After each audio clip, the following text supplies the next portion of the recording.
How we doing this evening? Doing good? Yeah. If you have a question for Coach, just say your name and affiliation before asking, please. Yeah, Coach Brian Matthews, AuburnSports.com. Do you feel like now, 2 scrimmages in, a few weeks in, you have enough information to make a decision on the quarterback? You know, I know it's kind of the popular topic, obviously, and everybody kind of wants to know, but quite honestly, I have to go back, and I haven't even watched the film yet, so I got to go back and study it and kind of make sure that we make the best decision. Right now, it's going to be a hard one. I can tell you that right now. They've all kind of played really well, and we got to kind of see who's going to kind of step out in front a little bit after tonight. Lance Dahl, Auburn Daily coach, obviously a big topic is Ashford's mobility. We've heard a lot about him in terms of just expanding plays. But what have you seen out of him in his passing and his accuracy, and is it to your liking? The big thing progress he's made in the accuracy piece is when he first got it, he was trying to throw everything so hard. It was like it's hard. So it'd be a 5-yard out or a flat from the back, and he would just try to throw it. So he couldn't even catch it, just right through his hands. So I just trying to get him to understand, like, we have got to throw catchable balls. That's the term we use. You got to throw a catchable ball. You got to make sure it's easy for him. And I think he's gotten a lot better over the last 2 or 3 weeks through camp, and he's really kind of understanding that. I think it's going to help him with his accuracy as well. Coach Mark Murphy from inside the Auburn Tigers, 24/7 Sports.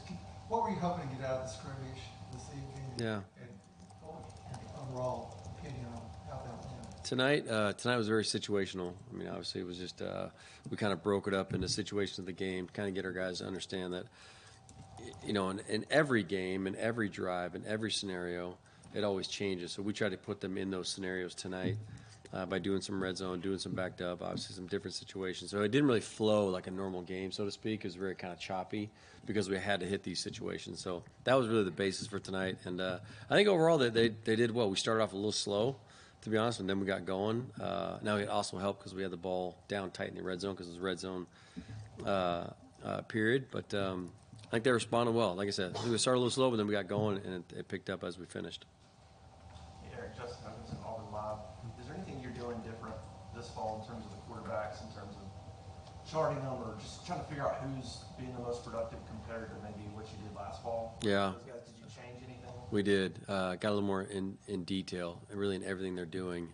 In the past, it was kind of a plus or a minus. Well, now we have a grading system that we use, and then we grade them out every day, every period, and then obviously accumulates throughout camp and obviously tonight in the game. So, yes, it's very detailed to everything they're doing, and not just really in the team periods. And we're talking even like our individual and how we throw the ball and when we throw it, and because it's all that accuracy piece that we have to kind of iron out. So, yes, it's a different grading scale. It's a lot more detailed because we need those details to make the right decision. So what prompted that? Just the battle this year? Yeah, correct. Yeah, just knowing we had 3 or 4 guys potentially going to be in the battle, and then we were going to say, okay, at the end of this, how are we going to decipher who's the guy? You can't just put pluses and minuses and think. So we kind of had to kind of grade everything out. So it's actually it's a good system. I think I'll use moving forward as well. Bill Cameron with ESPN 106.7. You talked with us last time about the receivers. Now you're pleased at that point. How have they done in the last week, and how do you feel you stand there at this time? Yeah, I think that they're really coming along. They're still kind of progressing as we go through, and I think they'll continue to progress. Because, like I said last time we talked, there's some young faces, some older faces, kind of blend those guys together.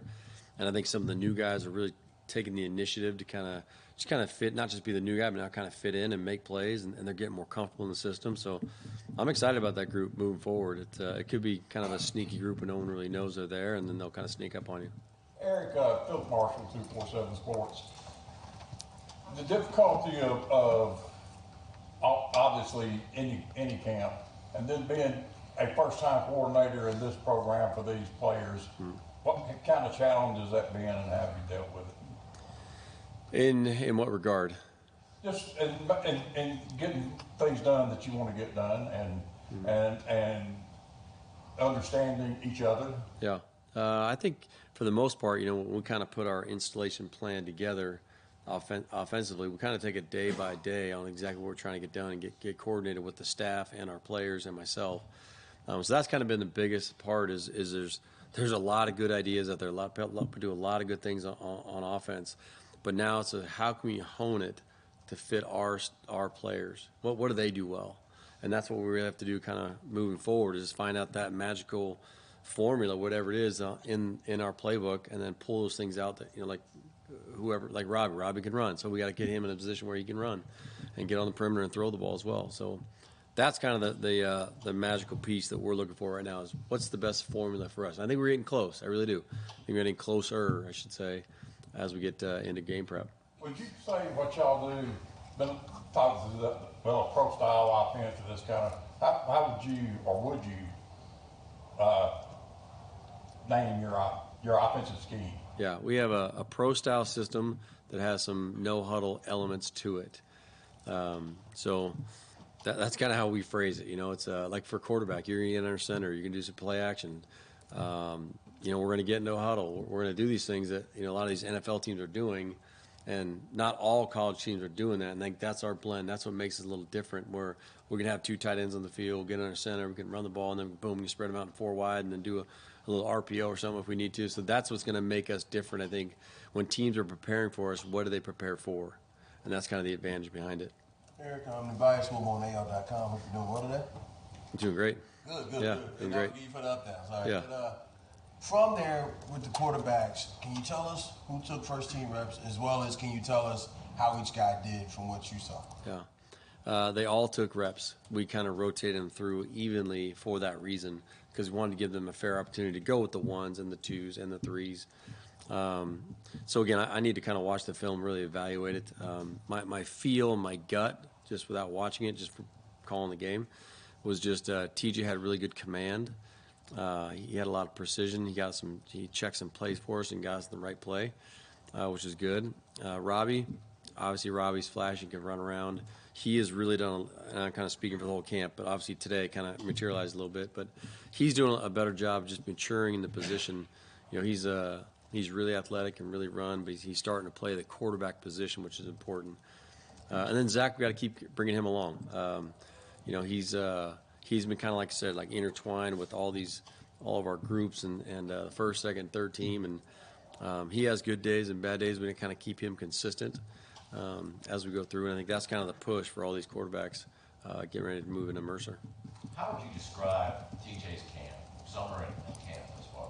I think it's been really good. I really do. Like I said, he's kind of tabbed as the older player because he was in the system last year. So he just has a different command. He has a different confidence about him when he's in that huddle or if he's at the line of scrimmage running the play. So I'm excited about TJ. TJ has a lot of ability, and he's a smart football player. Football is important to him. I think you'll kind of see that on Saturdays. Really do. Brian Matthews, Auburn Football again. On TJ, how did he sort of respond? How was his attitude when you guys did bring in a couple of transfers? Yeah. Does that kind of affect a young man like him? How do you feel like he responded? He responded great initially. He didn't really bat an eye, kind of kept in stride and kept going. The funny thing was when we started practicing, and then we put another quarterback with the first team, that got him. That was like because it hit home. Like, ooh, I'm not taking these reps. I'm not with the ones. This guy's going to get a chance.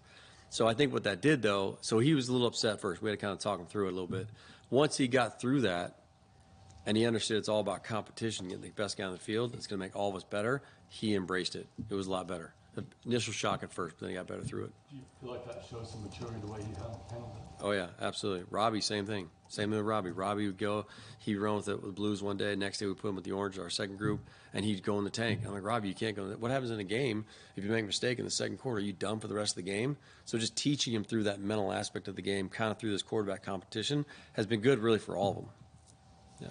Just want to make sure I understand. So you mentioned with the reps, basically you split them. How do you go about splitting them in that way? Yeah, we just kind of rotate them back and forth. Like, one guy will go with the 1s and the 2s and the 3s, and then next set of plays, then Robbie go with 1s, 2s, and 3s. So it's all evenly distributed. Every rep is calculated and it's charted. So we know, like, even at the end of the scrimmage, we thought one of the quarterbacks wasn't getting enough. So hey, let's put him in to make sure he gets those reps, because we want to make sure we make the decision. We have all the information we need for all 3 of these guys to make the best decision for our team. And then the follow-up, sorry, I'm going to cut anybody else, but the follow-up here, how has Holden been? I know, obviously, we're talking about Calzada and Ashford and so on, but how's Holden and how's he doing? He's doing good. It's just he's just really young. He needs some time to develop and get better, which he will. Excuse me. And it's just right now the precedent is more just on these other three guys right now, the transfers. And not say Holden didn't do it or didn't get a chance. It just as kind of camp went on, you kind of saw the older guys kind of mature a little bit, and he just needs more time to mature and really kind of learn the system and have that college command. Eric, Tom Greenell, you mentioned with Zach, he's had some good days, had some bad days, and consistency just being the main focus for him. But what's it been like for him, being limited in the spring, but now since he's been back, just what have you seen? Yeah, I think that's a great way to put it, because in the spring he was limited and couldn't really do anything. So I think what he wanted to do is he wanted to jump in so fast and just get going, and thought he'd just kind of jump in where he left off before he got hurt. So I think that's been the biggest adjustment for him, is just kind of getting acclimated and he gets his opportunities. And then, it's kind of the reps he's going to get. How does he respond? And we're still working through it with him, to be honest with you. All these guys, really. I mean, all the quarterbacks still, it's a work in progress. And that's why, like right now, we don't know who the guy is tonight. Eric, Nathan King, Auburn 247. Besides the quarterbacks, who else do you think had a good scrimmage today? We heard about Damari and Camden as guys who kind of stuck out last week. Who were some of those big performers today? Again, it's hard to say, because a lot of it was short field. It wasn't really, it was red zone, not a lot of field, goal line, not a lot of field. So you can't really see the running back go and kind of. Yeah, they did a good job, don't get me wrong, but there's nothing flashy about them. Like, I don't even know what their numbers are, but I would be surprised if each running back ran for 25 yards or less. You know what I'm saying? Just because it was a different type of scrimmage. Yeah. Eric, a couple What of do you think for the offensive line? I'm sorry? What do you think for the offensive line, and anybody throughout camp made some real serious progress? I think it's been good from the standpoint of a lot of the older guys. They were out for spring with, just some minor things, got to get them cleaned up, keep them healthy.